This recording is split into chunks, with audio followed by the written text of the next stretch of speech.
played Pikmin 1 for the first time in 2023.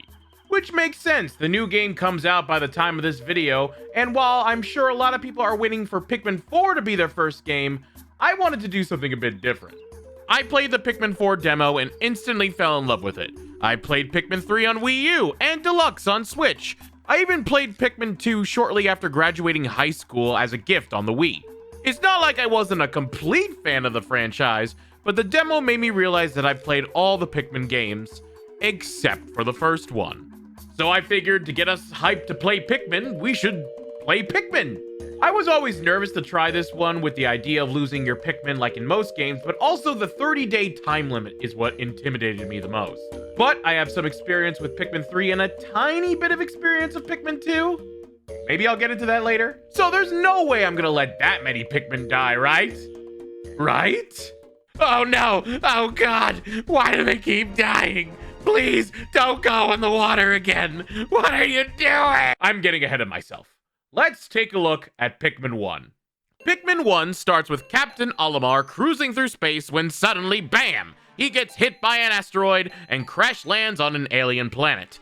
His ship is destroyed and his parts scattered all around the planet's surface, and he has 30 days to get 30 parts before he runs out of air and suffocates. Olimar is not a fan of the circumstances and all seems hopeless, until he encounters an onion-like vessel and outsprouts a creature with a leaf on top of its head, known as Pikmin. 1 multiplies to 2, then 4, then 8, until he has an army of Pikmin at his disposal. You use your new plant-like friends to gather ship parts, carry them back to your base, and collect enough parts to get home. It's such a unique concept that is not only a fun premise of the game, but really increases the stakes for what's going on. Your goal isn't to leisurely save the princess or collect a bunch of monsters to become a champion. Olimar will die in 30 days unless you find all the parts you need to get home. That's kind of crazy for a Nintendo game.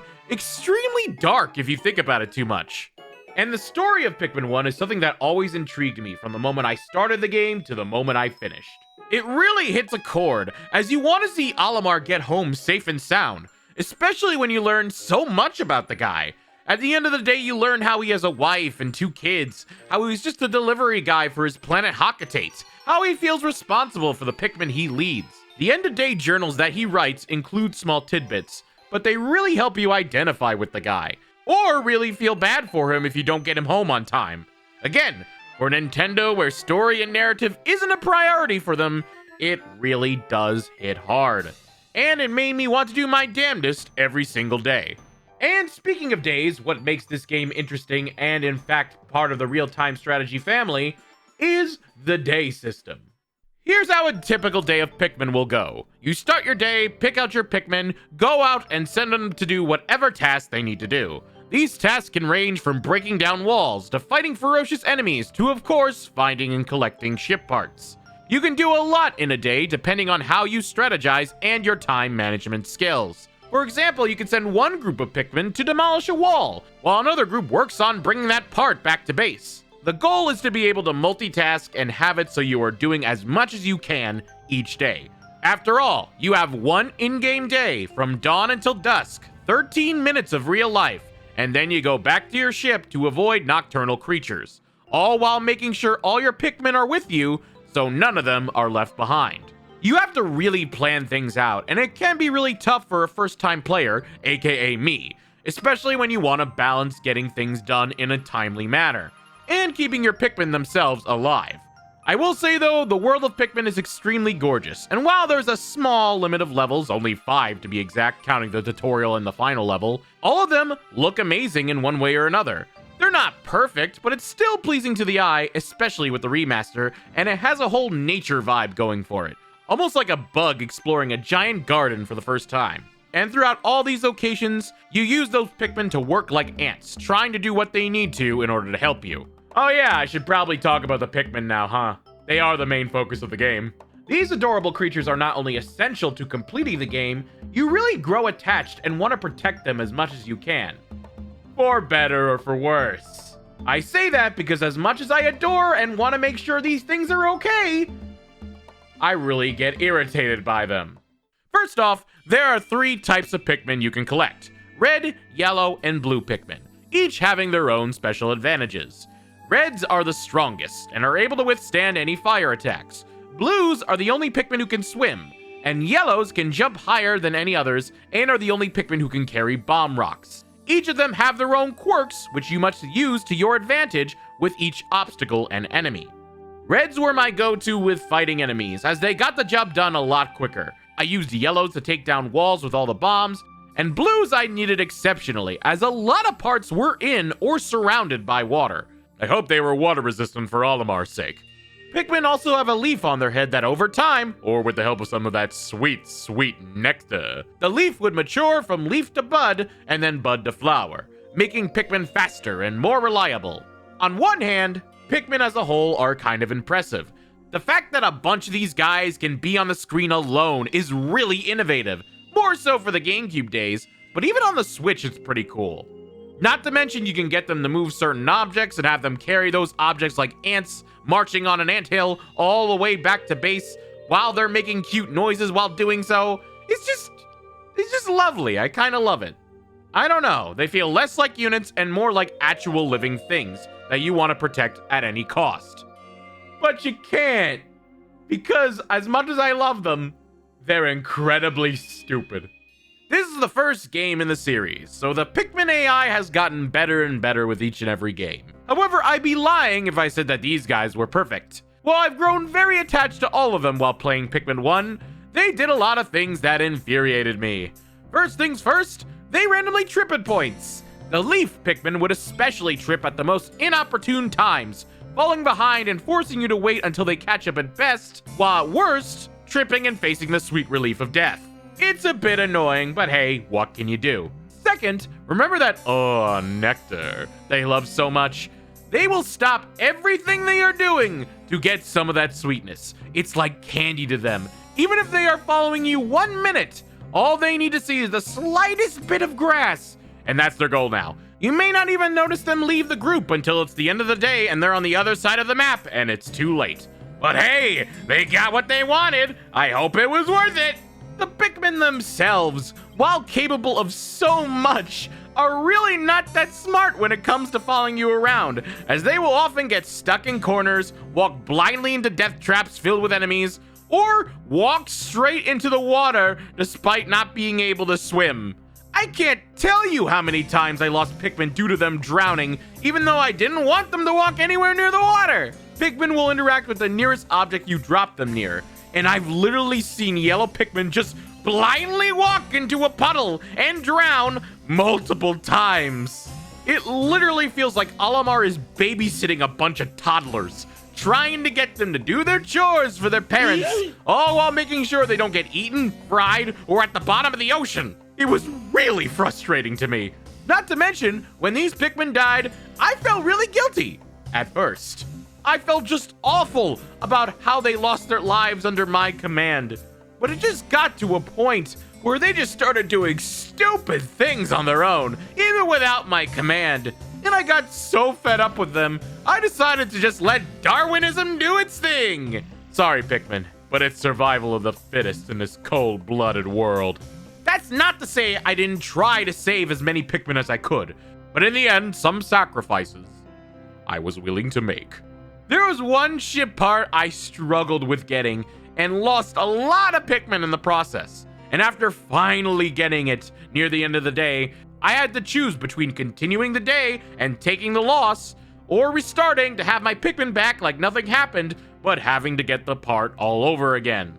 In the end, I just decided to take the L and just spend time farming enemies to repopulate more Pikmin.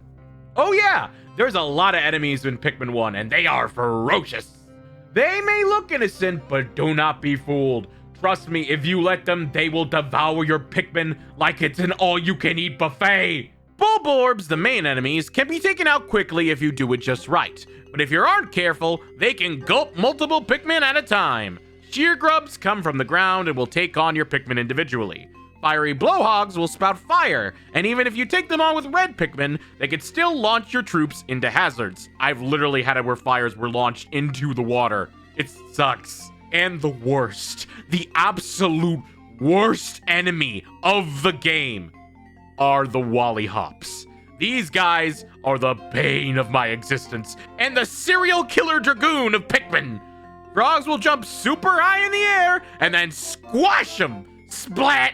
You have to get close enough to attack them, which means once the Wally Hop jumps, they are one trip away from dying. And a lot of them are in the water, which means only blues can take them on, which means you can't deal with them quickly, which could lead to more casualties. God, I hate these things. I hate these things so much. There are bosses in Pikmin as well, but they're just more there, chilling.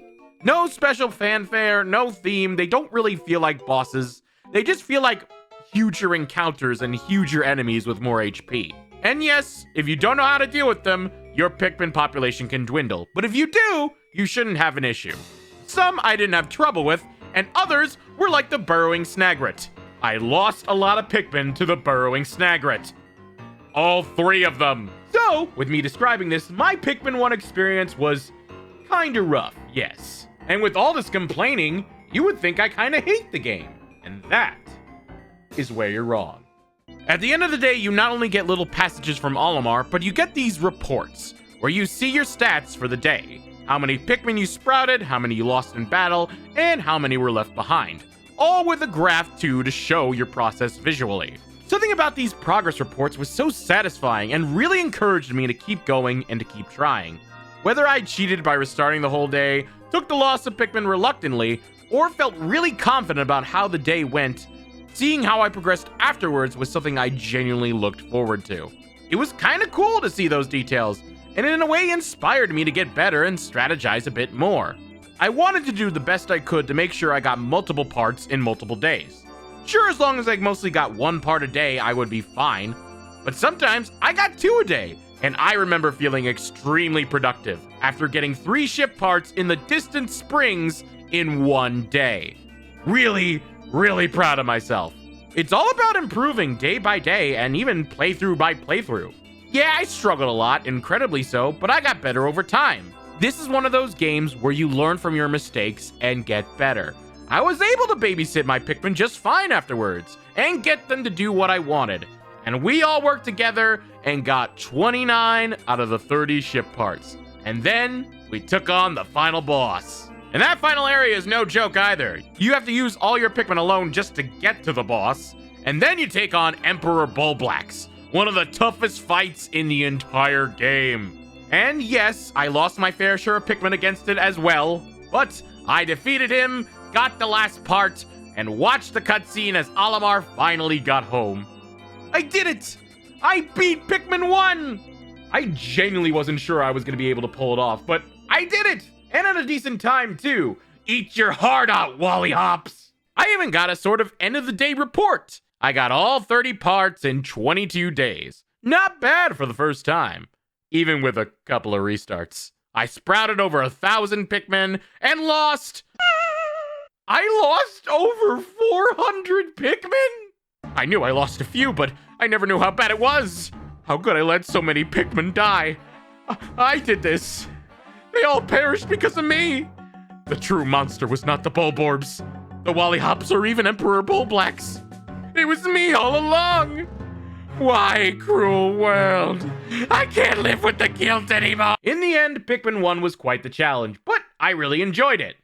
It was adorable, fun, but still kept me on my toes my first time playing. It's short, sure, but I still want to replay it again and give it another go to see if I can get it done in less days. And hopefully a lot less Pikmin deaths in my conscience as well. If you enjoyed Pikmin 4 and want to see where it all began, Pikmin 1 is the one for you.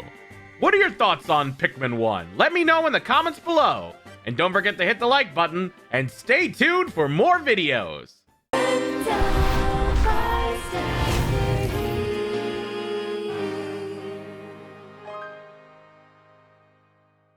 Whew, Pikmin 1 was rough.